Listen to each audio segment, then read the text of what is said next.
Whew, I have been working all morning on this piece of art, and I'm quite excited to show it to my friends. But at the same time, I'm kind of worried. I'm worried because every time I show them my art, they're all so quick to tell me how it'll never live up to the unnecessarily high standards I set with my original pieces of art I drew almost 17 years ago. And then they never give my new art a chance. Now that I think about it, that sounds kind of familiar.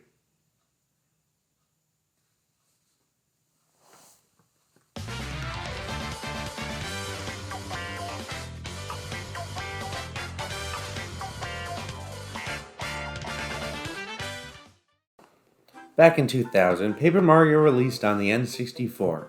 Paper Mario was a different but neat take on the Mario series, throwing you into an RPG adventure, and fans liked it, so Paper Mario The Thousand Year Door released in 2004. Yet another RPG capitalizing on what the first one did so greatly. The game was considered to be one of the best Mario games of all time, and to some fans, the best game of all time.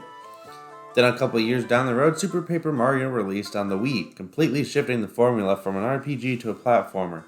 And well, that definitely was a different take from the originals, but the great story was welcomed.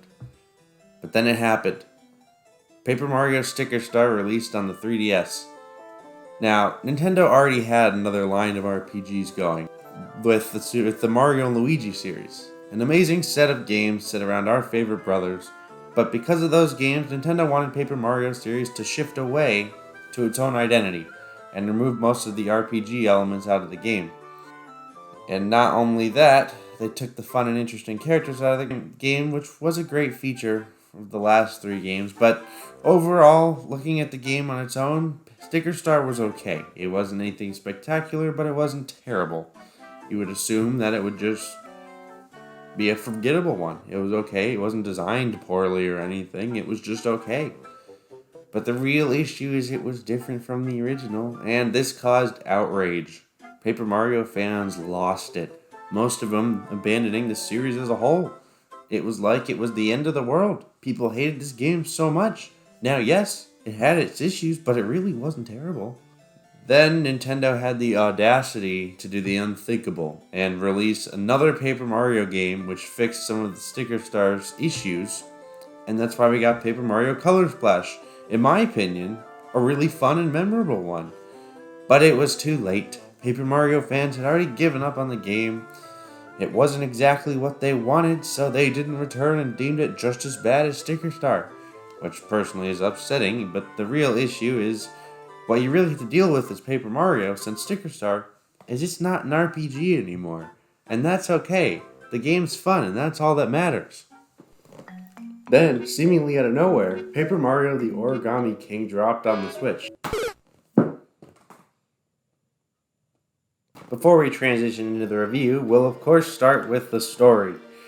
The story begins with Mario and Luigi driving in on a Luigi cart from Mario Kart, which it looks pretty neat in paper, but this isn't the first time we've seen one. But anyway, they're driving their way into the Origami Festival, which, when they arrive in Toad Town where it's supposed to be held, Toad Town is empty. But they were invited to Princess Peach's castle, so they might as well go check on the princess. So they make their way to the castle and they're greeted by Princess Peach herself. But instead, she's been turned into origami.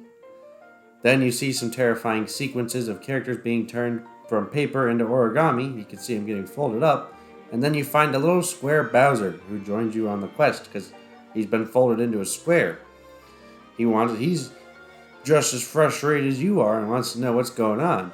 So that's when you meet your main antagonist, King Ollie, a rather small piece of origami who's decided it's his goal to turn everyone into origami.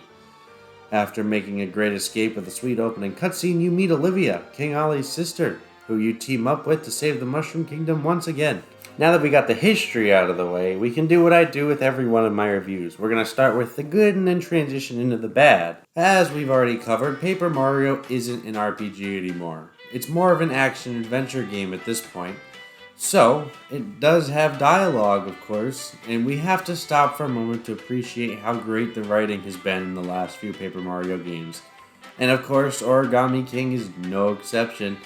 with simple lines about Bowser talking about how hard it is to raise a, quote, high-energy kid like Bowser Jr., or a toad stuck in an amusement park gate referencing the "let me in" meme.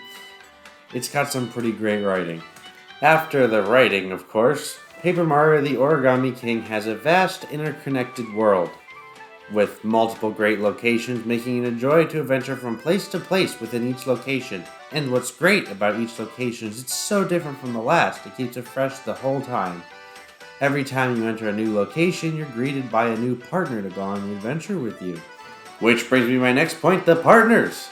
Both the original and Thousand Year Door had a variety of Mario characters to join you on your quest, and Super Paper Mario had these little things called pixels that were kinda like partners. But then when Sticker Star came out, the partners vanished, and that was one of the reasons for the Paper Mario outrage. And I get that one. The partners were cool, I like the partners.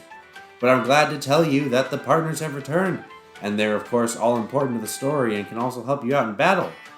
Ish. But sometimes they give some emotional depth to the story. Now I'm not going to spoil any of that for you because that wouldn't be fun. On to the battle system! Now Paper Mario has been changing its battle system for a good couple of years now, and that's one of the reasons a bunch of old Paper Mario fans left. But I'm glad to say that the Origami King battle system is great. It introduces a ring-based formula where you have to line up enemies in certain orders to perform better attacks, and it's so satisfying to line them up. Once you line them up, you stomp or hit the foe with a hammer, and again, it's satisfying. It's one of my favorite battle systems, if not my favorite in a Paper Mario game. And not to mention, when you enter a boss battle, the whole thing reverses itself. Now instead of lining up your enemies, you're creating a track for Mario to follow to take down whatever bosses lies ahead.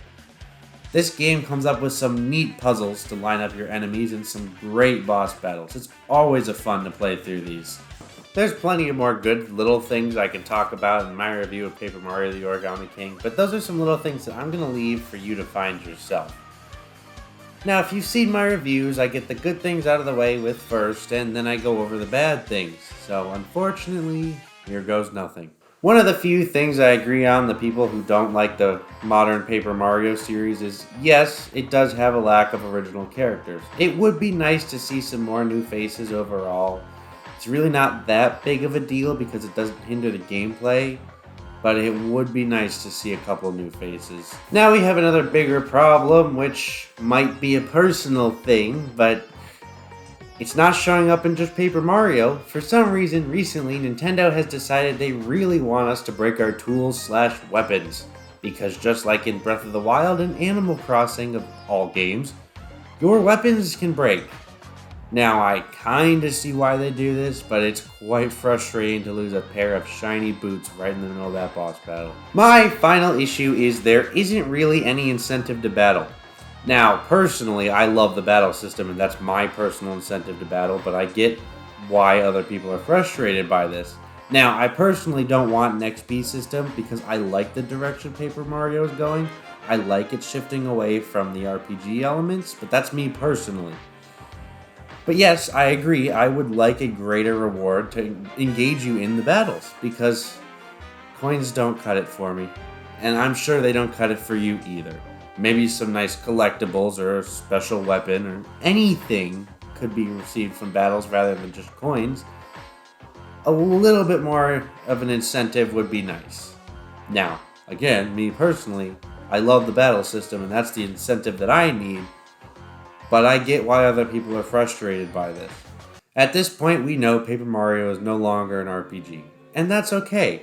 When going into Paper Mario the Origami King, you have to realize it's not an RPG. That's not what you're getting out of this game. But once you accept that fact, the game is great. It's a must-have on the Switch for anyone who's looking for an excellently written, gorgeous, and happy, for the most part, little paper adventure. And not to mention its great battle system and music. I would highly recommend Paper Mario the Origami King because just like all the other Paper Mario games, it has something fun for everyone to enjoy. You really just have to know it's not an RPG anymore, and that's okay. Well, that was a fun review. It's kind of relaxing to know that it's done, and I can finally go hang this bad boy up back on my wall. Uh-oh. Ouch! Whoa! Ah!